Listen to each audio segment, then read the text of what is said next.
So searching YouTube, there doesn't seem to be any reviews or information on the Pitbull Guitar Kit for the EB3 bass. So I thought as a public service I'd do a little demo or a little talk about it. As I paid for it, I'll do the goods and the bads. I've only had it together for a few days, so so far it's holding up pretty good. The goods is £126. I don't know what that is in dollars and I don't care. You pay another £40 odd to get it shipped from Australia to England, which took about a week. I was quite impressed. And you pay import duty, which is about another 40 quid. So all in all, you're about £200. So you're a little bit less than if you were going to buy an Epiphone EB3 with a bolt-on neck. And from the demos I've seen of it, it looks like it's a plywood body. Neck's fantastic. I had to do no work on it at all. It's still probably settling in, so I'll need to do a little bit more setup on it. But yeah, no real fret buzzes. Tiny tweak on the truss wood, bada bing. Fretwork is amazing. I think, considering it's 126 quid, there's no scratchy bits on the side. The frets seemed, they're, I've got no buzz problems with it. So they're crazy. It's nice, reasonably well polished, crowned, tickety boo. Machine heads, not the best, but they stay in tune. So who cares? Gabba, not Gibson. DD. Body is super light. It's mahogany. It's the lightest mahogany I've ever seen. Hardware's all pretty good. 2 mini humbuckers, so the kind of guitar pickups. You haven't got the big bass lumpy mud beastie there. Pots could do an upgrade. If I put them at a 0, I still get noise through it as opposed to full volumes. That's probably due to my crappy wiring, but whatever. Yeah, bridge, nice, all cool. Cons, well, if you've got no skill putting a guitar together, you're screwed. But yeah, it's pretty simple, with some decent glue. I used the tight bond, a couple of clamps. It's basically the only woodworking skill you need to put it together. If you've got some setup skills, which basically anyone with a guitar really should learn, no bother whatsoever really to keep the thing going. The real con I had with it when putting it together is the neck angle, which really needs to be a little bit further down, which I kind of foolishly didn't really check until I put the thing together. So the lowest you can get on the bridge could give you quite a high, without a little bit of guitar maintenance skills, give you quite a high actions off the bat. So I had to do, obviously the nut's always crazily high on a kit guitar, so that had to be filed down. I also had to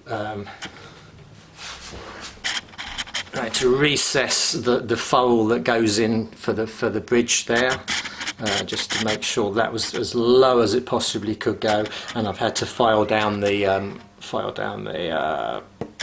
lumps, whatever they're called. Saddles. The good news is there's quite a lot of play in that. I could drop it down even further should I need to. Worst case scenario, and I wouldn't want to do it because I do like the bridge, you could put a precision style bridge on there which would drop it down another few mil.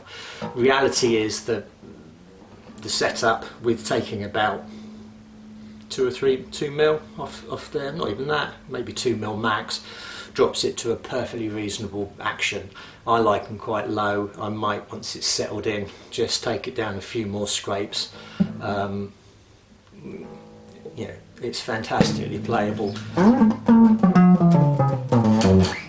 Even up the neck. Only other con I've got with it is period of the design of the original thing. I love these, and I've always wanted. If I had the money, I'd have an original one. They are notoriously neck heavy. This one slightly more so because there's an extra 2 frets on there, and the neck's set quite way out. So it will. I'll put a strap on in a minute and show that it will neck dive considerably. So there's a way around that which I found. But yeah, on a normal one, the bridge is about there. a normal one, original bridge is about there, and those 2 frets don't even exist, so the whole thing's shoved back just a little bit. If you bought an Epiphone EB3, it's a 34 scale bass length, full size. So you probably got that even worse because you've got a longer neck. So even more neck dive problems. There she goes. I use strap locks all the time, so there's no way this little bugger's falling off. What you can do is the Steve Albini trick, is to get your strap, stick it around your waist. It's a talking point in gigs as well, because people don't seem to understand that you can do this. Clap that on there, and then you're stuck to the thing. Good enough for shellac, it's good enough for me.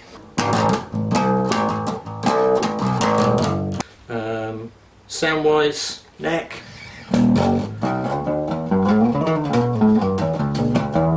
Deep. Bridge.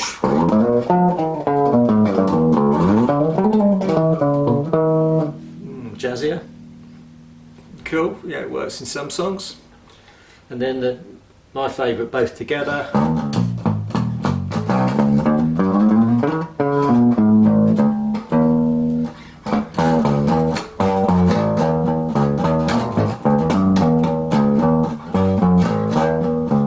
Oh yeah, I like it. 60s kind of sounding, which is exactly what I want. Marks out of 10, I'm going to say 9. Yeah, I think it's good. You build it yourself, you're going to love it a bit more than if you go buy it from a shop.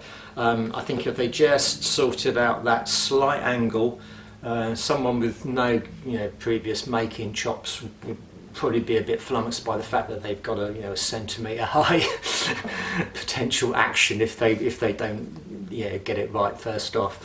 Good thing is fixable. Worst case, you could actually you could route. Take the files out, route it down, recess it in a little bit. You could get a guitar level lowest action on this, should you need to. Love the sound. Neck dive's a design feature of this bass, not because it's made by Pitbull. It's a design feature that it's always going to go. You could get lighter machine heads, that might sort it out a little bit. Well, the other trick is to fill your cavity up with something like that, I don't know. But maybe you like a fight while you're playing. So thank you for watching. I'm quite tempted to get the Moss Sweat guitar kit soon, because I quite like the Ramones. Fool and his money is easily parted. Groovy, cheers, thank you.